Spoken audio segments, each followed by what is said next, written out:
All right, welcome to our third part where we're going to look at Act 1, Scene 2 and 3 of Romeo and Juliet. So ensure that you've gone ahead and read and followed along with that, and now come back and join us for the review.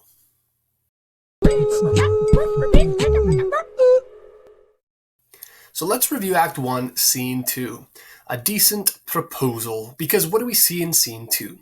Well, we see that Paris, who's a relative of the Prince of Verona, has come before Lord Capulet to ask Juliet's father for her hand in marriage. Now, Capulet agrees if Paris could win his daughter's heart. And I'll come back to a line that I'm going to share a little bit later here. But there's a general agreement that says sure, partially due to her consent as well. Now, we're going to find this out in the next scene, but did you know that Juliet was only 13 years old? She will be turning 14 in like a couple weeks or months, so she's just off 14. And we also learned that Capulets have planned a great big party for that evening. And that's where Capulet asks the servant to deliver invitations, and we see the names on that invitation a little bit later on in the scene. And he also welcomes Paris to come to that party as well. And let's talk about the party for a second. So unmarried boys and girls, young men and women would go to these parties and wear a mask. So it's like a masquerade ball. And you would know then who's eligible young man or young lady by those who are wearing masks and whatnot. And then you could have a time to socialize with other unmarried people and begin to perhaps, meet people and get into dating or courtship or whatever. So it's where you could find other singles. All right. Now, this scene has a couple different shots within it. Really, it's kind of three scenes. You've got the scene with Lord Capulet and Paris. You have the scene when only the servant is on stage. And then you have the scene where Romeo and Benvolio are on stage and then they come across the servant. So the servant is actually in need of help, and Romeo and Benvolio are the ones that just at the right place, the right time to help him, essentially to read what was on the list because the servant's illiterate. We'll come and check out that line in a minute. Benvolio thought that this is an opportunity to go to the party because Romeo sees that Rosaline's going to be there, and he says that they should end up going to the party. The servant kind of invited them if they weren't Montagues, which they are, so they're not really invited, but they want to go and crash the party then. And Romeo said, sure, he'll go, but he's going to go to see Rosaline, who he knows whose name was right on that list that he had just read.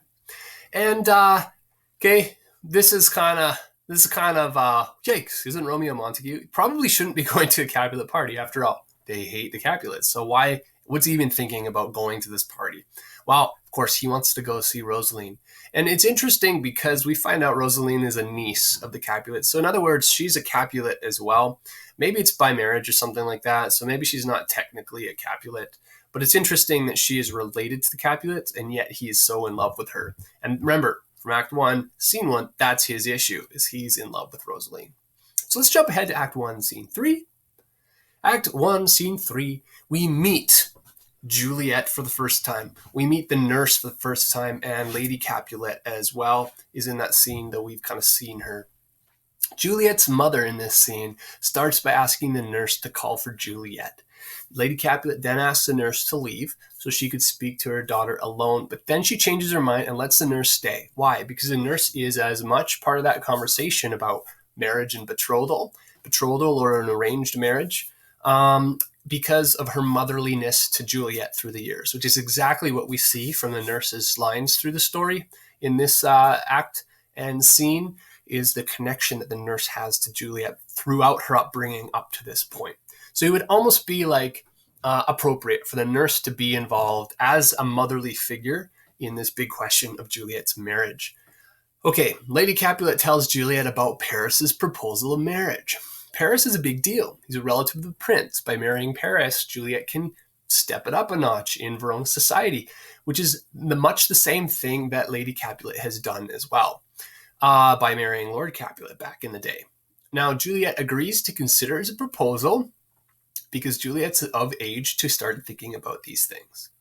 And then finally, a servant enters and tells Lady Capulet the guests are about to arrive and that they should go and enjoy the party. And who do you think else is going to show up at the party? Remember, Romeo and his friends are going to come to the party and crash it as well. All right? Now, Lady Capulet thinks Juliet's old enough to marry. There's a line which we may visit, which says, happy wives are ladies your age made. I was married once upon at the same age that you are. So we kind of get this idea that Lady Capulet herself may have been married around 13 years old also, or 14 years old. What do you think about that? I think this is one of the cool things about the play is that it's so foreign culturally to us that a 13-year-old would be asked for her hand in marriage by somebody. Like, that seems creepy. It's like, somebody goes to the father of a 13-year-old and says, may I have your daughter's hand in marriage? Okay, we don't marry that young nowadays. We don't like that idea. It's gross. Whereas in our story, that's what happens. It's part of the culture of that time that people matured and could marry that young. Okay? Juliet says this, I'll look to like if looking liking move, but no more deep will I endart my eye than your consent gives strength to make it fly. So what does she mean there? She means this, I'll look to like. I'll look at Paris to see if I like him. And if I like him, I'll move on that possibility of marrying him, but I have to be attracted to him first, okay? And I certainly won't pursue any romance with him further than what you permit me as my parent. So she's really kind of trusting this marriage arrangement to her parents. And if she does like him, then she will be interested in pursuing him a little bit more. But keep in mind how important that physical attraction is, even to Juliet. If she looks at him and he's like this ugly guy, okay, she ain't going to look to like anymore. She'll look away. All right? Now, make a prediction. Who do you think she will see at the party? And who do you think she will like at the party? Is it going to be Paris? Okay, that's it. That's our summary. I'm going to go through my top lines of the play. So let's jump ahead to the script, go through my top lines right now. Okay, first line I want to look at we are in Act 1, Scene 2, is line 15. You see the lines rightish here, okay, on the margin. And what I'm looking at is Capulet's response to this marriage arrangement. He's not an overcommanding father. We look here that he's not going to decide for himself, okay? Juliet is the hopeful lady of my earth. He says, my consent to her will is but a part.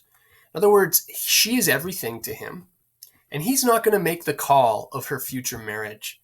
He's going to let her consent a little bit and have a say in that matter, okay? He values what she has to say. So I want you to keep that in mind, is that he is a father who does care about his daughter. He wants her to marry well, but he's not going to force her into marriage. She has a say in this, all right?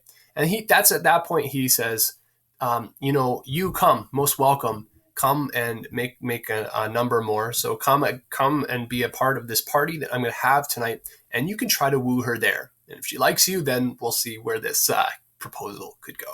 So that's line 15. A little bit about Lord Capulet. Keep that in the back of your mind. Lord Capulet wants Juliet to have a little bit of a say into who will marry her or not. Then we want to scroll to line 40-ish right here. The servant is given a list of names, and Lord Capulet says, go find all the names on this list and tell them to come to the party. The funny thing is he says, should the shoemaker meddle with his measuring stick? Okay.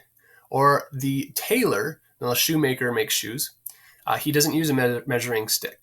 The tailor does. The tailor, with his last, the shoemaker uses a last, and the tailor uses a yardstick. Okay, the fisher with a pencil or the painter with his nets. No, the fisher uses a net and the painter uses a pencil. So he's getting it all wrong. Why? Because he's saying, why would you give the wrong tool to somebody who doesn't use it in their trade? He basically says, you asked me, Lord Capulet, he's talking to himself, you asked me, Lord Capulet, to find the names that are written here. Okay, I'm a servant and I don't read. I don't have the tool to read. So it's funny. It's as if it's as if a shoemaker is using a metal or a fisher is using a pencil. That's the wrong tool. They don't know how to use it. They're illiterate when it comes to using that tool in their trade. Same thing with him. Hi, I'm uneducated, and yet you want me to read what's on the list. So a little example of humor. The servant coincidentally needs someone to help him read it. And he does come across Benvolio and Romeo later on who help him read it. The next line I want to look at is the line 85. As we scroll down here, we see it right here. Okay? Benvolio has this great idea to say, hey, at this party, Rosalind will be there, and all the other admired beauties, so all the other beautiful women in Verona are going to be at this party. So he says, go thither. Let's go with an objective eye, an eye that's not going, that's not going to be just focused on one lady. Let's look at all of them. And he says, compare her face with some that I shall show. So compare Rosalind's face with the other beauties of Verona. And I, Benvolio, hopes, like he promised in scene 1, to make Romeo forget Rosalind. How? Because I will make you think thy swan a crow. I will make you think that Rosalind is not a swan, beautiful, majestic bird, most beautiful bird in all of nature, but she is actually a crow. In other words, an ugly, annoying bird. That's a complete flop around. I love the imagery there. He's basically calling Rosalind a crow, and Romeo has fallen head over heels with a crow, who he thinks is a swan. So we know swans are much more beautiful and majestic than crows are. So here's the goal. Benvolio hopes to go to the party to make Romeo think that Rosalind is no longer a beautiful swan, untouchable and beautiful, but is actually a crow and kind of lame and just kind of ordinary. All right. Interestingly enough, Romeo's not convinced that will happen. He thinks that she is a swan and that there's no other lady to compare to even make her a crow in his eyes. Okay? So we've now moved on to Act 1, Scene 3. Here's my top lines of Act 1, Scene 3. My top lines are, starting on line 15, why? Why? Okay, because it gives us Juliet's age, and then 18 and onward, because the nurse has this really annoying, long spiel. So let's look at number 15 here. I had but 4. She is not 14. How long is it now to Lammas Tide? Lammas Tide, I believe, was August 1st, so it would be in July 31st is when Juliet's birthday was. Now, we don't know when in the month or year it is when this play takes place. Let's say it takes place in spring or around the time we're living right now. July 31st is not too far off. She's almost 14. But here's where we find out that Juliet is about 13 years old. And the nurse can remember it to a day, okay? And she only has 4 teeth is what she's saying here. But she can remember it to a day. And then she goes on the spiel, which tells us a couple things. Line 21 says, we're of an age, well, Susan is with God. In other words, we get the suspicion that the nurse lost an infant about 13 years ago, and was then eligible or able to nurse or continue breastfeeding a baby. And so she does that for the Lady Capulet, who had just given birth to Juliet. In other words, the nurse has been there breastfeeding Juliet from the very, very moment she was an infant, and that the nurse had lost her own daughter. So then Juliet kind of becomes a daughter to the nurse, and her husband's in the picture at this time. She says that she was nursing Juliet for about 2 years, and she remembers that to a day. And from those, memory historical triggers, the nurse knows that Juliet is 13 and when she will turn 14. And it's very motherly of her to be like, I remember this point in your life, you were this old, this point in your life, you were this old, blah, blah, blah. Okay, so who's more of a mother to Juliet, the nurse or Lady Capulet? Okay, that is that line. Now, I want to move to line 75-ish. Okay, and here we have Lady Capulet saying, think of marriage now, younger than you here in Verona, ladies are already mothers made.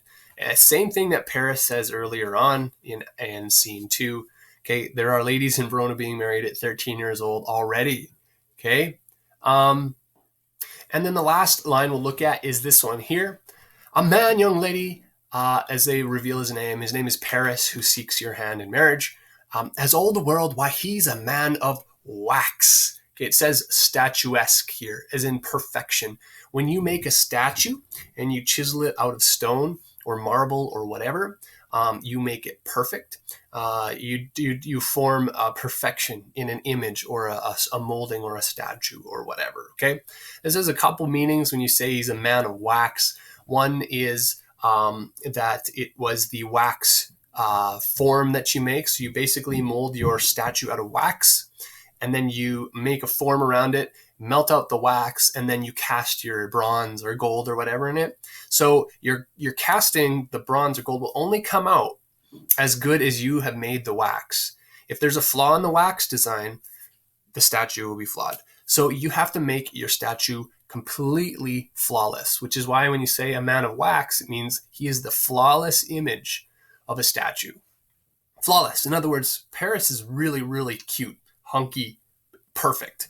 Okay? Juliet will not be disappointed in how he looks. I like that idea. Paris, he is considered a man of wax. Perfect. Also, this idea that if you did have let's say a marble statue and there was an imperfection in the marble, because you don't know what's in marble when you have a big chunk, say you hit a faulty grain or whatever, and it's going through the face and you have to fix that piece. Well, you would fix it with wax. And so you could make a otherwise blemished statue better looking by using wax. So back in that day. So I love that line, why he's a man of wax. He's a man of wax. And that concludes my top lines from Act 1, Scene 2 and 3. I encourage you now to go ahead and see if you can write the quiz review for this section, and then look ahead for the next part as it comes out. Talk to you later. Don't be lame.